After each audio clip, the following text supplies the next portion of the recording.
இவ்வளவு ஆரவாரம் கொடுக்கறதுக்கு ரொம்ப ரொம்ப பெரிய நன்றி. ஏடிஎம் எனக்கு தெரிஞ்ச ஒரு மாசமாவே இதை நான் டிவியில் சொல்லிகிட்டே இருக்கேன்னு நினைக்கிறேன். எங்கே போனாலும் என்னை கேட்டுகிட்டே இருக்காங்க, ஏடிஎம்ல எப்படி நகை வரும், ஏடிஎம்ல எப்படி நகை வரும், அது எப்படி அந்த மிஷின்குள்ளேருந்து எப்படி நகை வரும், என்ன மாதிரி ஆர்டர் பண்ணோன்னே எங்கள் வீட்டில் இருக்கிற குக் அக்கா அவங்களாம் கேட்டாங்க, பர்வீன் அக்காலாம், சார் அது எப்படி சார் வரும், அது வரும் வெயிட் பண்ணுங்க சொல்லி. நான் ரொம்ப வருஷம் கழித்து ஒரு பிராண்டோட அசோசியேட் ஆகிறேன். கிட்டத்தட்ட 13 வருஷம் கழித்து இப்போ தான் நான் ஒரு பிராண்டோட அசோசியேட் ஆகிறேன். கல்யாண் ஃபேமிலி இவங்களை அப்போ ஃபோட்டோகிராஃபர் தெரியுது பாருங்க. அவங்க பேசுகிற விதம் பழகிற விதம் ரொம்ப இனிமையாக இருக்கும். ஆனால் ஒரு பிராண்டாக இப்படி அசோசியேட் ஆகுன்றதை நான் அப்போ எதிர்பார்க்கல. இப்போது ஏடிஎம் அக்ஷயா தங்க மாளிகை அப்படின்னு சொல்லி இந்த கான்செப்ட் ஐடியா சொல்லும்போது சரி இதை பண்ணலான்னு தோணுச்சு.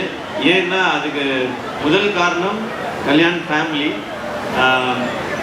அவங்களுடைய லெகசி தெரியும், அவங்க அணுகுமுறை, அவங்க பழகும் விதம் எனக்கு அவ்வளோ மனசில் நிறைவாக இருந்தது. அவங்களுக்கு முதல்ல நன்றி. எனக்கு அசோசியேட் பண்ணதுக்கு தேங்க்யூ சார். இன்னொரு ரீசன், கோல்டு தங்கம் அதுக்கு எப்போவுமே வேல்யூ இறங்குனதே இல்லை, வேல்யூ ஏறிக்கிட்டே தான் இருக்குது. ஆனால் தங்கம் வாங்குறதுன்றது நம்ம சும்மா கேஷுவலாக போய் வாங்குறது இல்லை.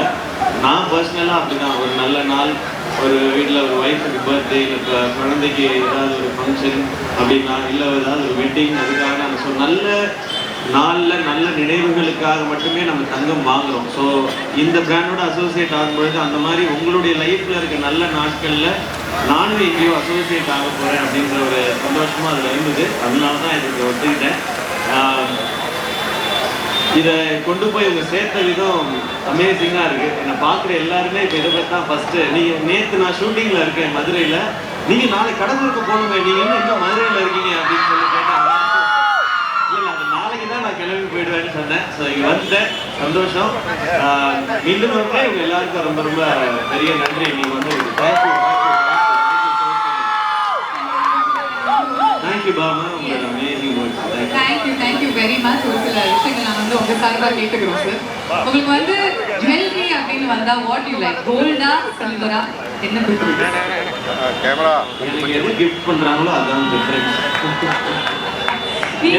எனக்கு நான் கோல்டெல்லாம் எனக்கு நான் சூஸ் பண்ணதே இல்லை, ஆர்த்தி தான் சூஸ் பண்ணுவாங்க. அவங்க என்ன வாங்கி கொடுக்குறாங்களோ. நான் ஏன் அதை கேட்டேன் அப்படின்னா, ஏதாவது ஒரு விஷயத்தோட நம்ம வந்து ஒப்பிடணும் அப்படின்னா தங்கத்தோட தான் ஒப்பிடணும். ஏன்னா ஒரு தடவை தங்கத்தை வாங்கி வச்சிட்டீங்கன்னா அது லைஃப் டைம் இன்வெஸ்ட்மெண்ட்ங்க, எப்பொழுதுமே உங்களை டிசப்பாயிண்ட் பண்ணவே பண்ணாது. அதே மாதிரிதான் சிவகார்த்திகேயன் உங்களுடைய வாழ்க்கையில உங்களை வந்து ஒரு கோல்டோட தான் நம்ம வந்து ஒப்பிடணும். But some fun question for Shiva. ஆமா, ஆர்த்திக்கு நீங்க ஃபர்ஸ்ட் என்ன நகை வாங்கிட்டீங்க, எப்போ வாங்கிட்டீங்க? ஆர்த்திக்கு ஃபர்ஸ்ட் ரிங் தான் வாங்கினேன். கல்யாணத்து டைமில் வாங்கினதா, அப்போ ரிங் வாங்க மட்டும்தான் காசு இருந்துச்சு. ஸோ ரிங் தான் வாங்கினேன். அந்த ரிங்கை சாதாரணமாக கொடுத்தீங்களா இல்லை நீல் டவுன் பண்ணி அந்த ப்ரொபோசல் அந்த மாதிரி கொடுத்தீங்களா? அவ்வளோலாம் தெரியாது, அவ்வளோ என்ன பண்ணலாம் கண்டுபிடிச்சிருவாங்க, ஓவர் ஆக்ட் பண்ணுறான்ட்டு. இல்லை அப்படியே வெக்கப்பட்டு கொடுக்குறது தான், அவ்வளோதான். பிடிச்சிருக்கா பாருங்க அவ்வளோ. இப்போ சொல்லும்போதே இந்த கொஸ்டின் நான் எதிர்பார்க்கல. பல வருஷமா தெரியும் இல்லையா, எந்த கொஸ்டின் நான் கேட்டா நம்ம டிஃபரெண்டாக இருக்கும் அப்படின்னு நானும் அப்போ அந்த மோடுக்கு போயிடுறேன். ஓகே, இதையும் ரொம்ப சஜஸ்ட் பண்ணிப்பாங்க ஒரு விஷயம். நீங்கள் வந்து கடைசியா யாருக்கு எந்த ஜுவல்லரி ஃபேமிலியில் வாங்கி கொடுத்தீங்க? எங்க நகரம்? நான் இப்போ ஒரு ஷூட் போகிறதுக்கு முன்னாடி ஆர்த்தி கூட கடைக்கு போனேன். அவங்களுக்கு நகை வாங்கும்போது மட்டும்தான் கடைக்கு போவேன். அவங்க பார்ப்பாங்க, அதை பார்ப்பாங்க, உங்களுக்கு தெரியும் உங்களுக்கு தெரியாது ஒன்று. ஒரு 2 மணி நேரம் பார்த்துட்டு ஃபஸ்ட்டு பார்த்து அந்த டிசைனே எடுப்பாங்க இல்லையா, அதில் பாதிக்கப்பட்ட ஆண்கள் நானும் ஒரு தான். ஸோ அதுதான் அவங்களுக்கு வாங்கினது. அண்ட் நகை பொருட்கள்ல உங்களுக்கு பிடிச்ச விஷயம் என்ன? ரிங்கா, இயரிங்கா, பிரேஸ்லெட்டா? பசங்களுக்கு என்ன ஒன்றும் இல்லையே, நமக்கு என்ன இருக்குது, ஒரு செயின் இருக்குது, ஒரு ரிங் இருக்குது, ஒரு பிரேஸ்லெட் இருக்குது, அவ்வளோதான் இருக்குது. நம்ம இதில் வந்து வெரைட்டி இல்லை. பெண்களுக்கு தான் அவ்வளோ வெரைட்டி இருக்குது கடை ஃபுல்லாக. அதுல பிடித்த நகை பொருள் என்ன? ஓ, இது போட்டா பெண்களுக்கு ரொம்ப அழகா இருக்கும் அப்படின்னு நீங்க வந்து தனிப்பட்ட பெண்களுக்கா?